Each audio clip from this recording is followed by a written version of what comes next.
ऊंची बखरिया ना देख मोरे बाबा, देखिली हा घरवा दुआर हो।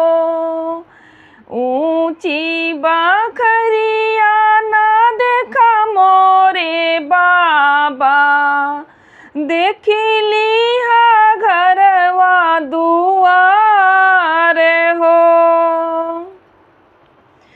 सभवा में बैठल साग ससुर के देखिहा, जैसे ही बैठे राजवाड़ हो। सभवा में बैठल साग ससुर के देखिया, जैसे ही बैठे राजवाड़ हो।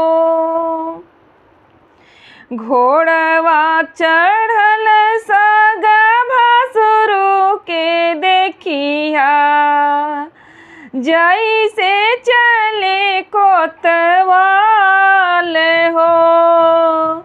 घोड़वा चढ़ल साग भसुर के देखिया, जैसे चले कोतवाल हो।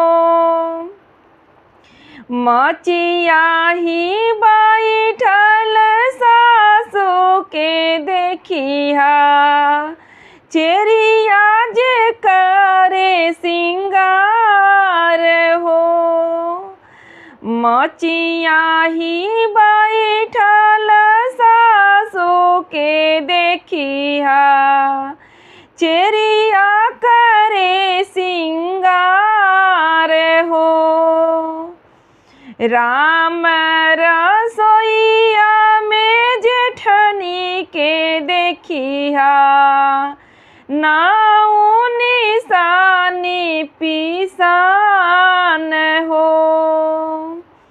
राम रसोईया में जेठनी के देखिया, नाऊ निशानी पिसान हो।